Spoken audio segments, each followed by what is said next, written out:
Hey folks, this is Vint with Dad's Gaming Addiction, and today we're going to quickly check out Songs of Conquest. Specifically, we'll be looking at the upcoming Roots DLC that is slated to hit Steam on June 17th, 2025. That's tomorrow, in fact. And just to be honest with you right up front, I haven't had a whole lot of time with this particular DLC.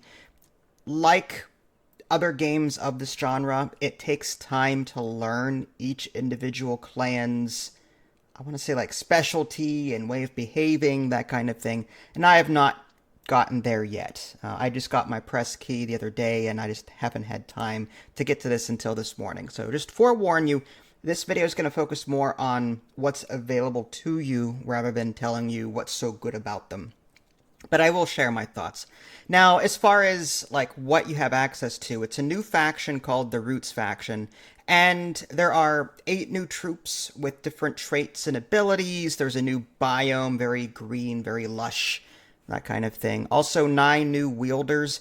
If at any point you want to learn more about something in particular, I'm going to be flashing it on your screen here and there, so just pause the video, that way you can see more of a particular thing. I kind of brushed through all of the wielders and all of the units, all the buildings very quickly, just because I don't have a whole lot of time in this video. So yeah, pause often if you need to see something. But anyway, 8 new troop types, 9 new wielders, different settlement buildings for this Roots faction. And what's cool is that you'll have access to all 5 essences right off the bat. So essences like your pool for magic. So you'll be able to gain these essences over time in combat and then cast your spells using this essence. And the troops in this game also like give essence. And that's something I like. There was a lot of synergies, and I think that's what's like throwing me off a little bit here. I typically don't take manual control unless the computer screws up the auto battle part of it.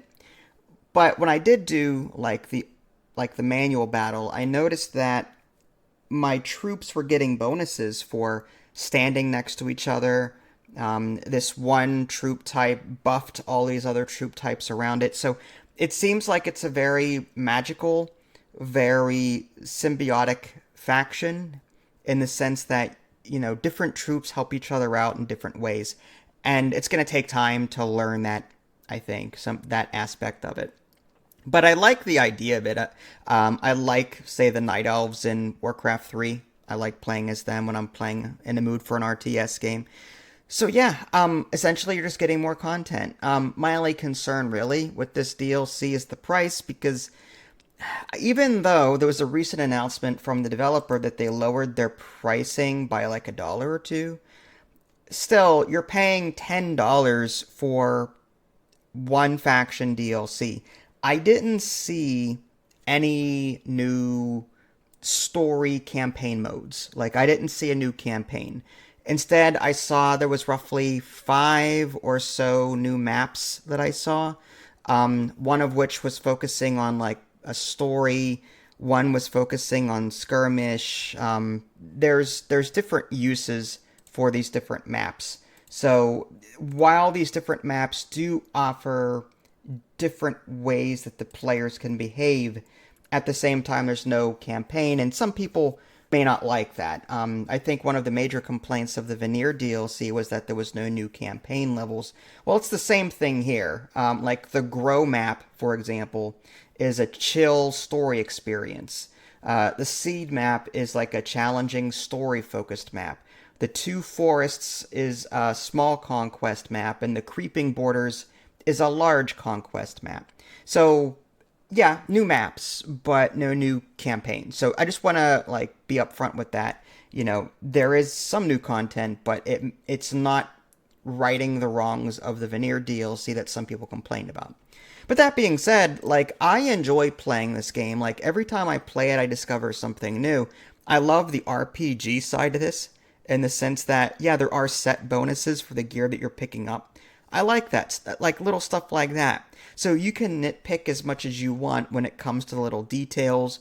you can bypass the manual combat altogether. Although if you're playing a faction like this, I think you want to take manual control because A, you've got access to all 5 essences, and B, like I said, they've got some kind of symbiotic relationship that's going to take time to get used to. Like this unit provides this when next to his other units, that kind of thing.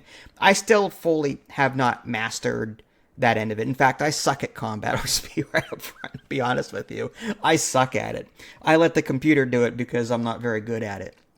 But I do like that, you can tell the computer to automate the battle, and if it does poorly, you can take manual control instead and try and do better. Typically, 99% of the time, I never do better. In fact, it's usually a worse outcome, whatever that may be. So yeah, I like how graphically beautiful this game is. I love this sprite graphical art style.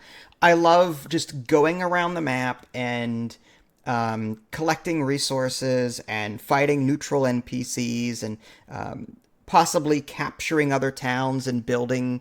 My complaint though is that the settlements typically aren't very big. Like whenever you get a settlement that there's build slots for, there's only like 2 build slots. Like I'm one of those people that like to economically turtle, and I want to build one of every economic building. I want to steamroll my opponent when the time comes, but this game really encourages you to go out and do things without turtling. So, and the number of build slots are pretty minute. Even your home base, you can upgrade that twice. You can get a large slot, but there's 3 different large slot buildings. So when you build one, the other 2 are kind of locked out, unless you're lucky enough to find something else in the environment that lets you build on a large plot. But like the settlement that I captured, this small habitat, it couldn't be upgraded to a large. So like I didn't have access to large slots there. So like I feel like I want more base building, I guess is what I'm saying. I like that side of it. This game focuses more on the combat, I think, which is fine. I just want you to be aware of what you're getting should you pick this up.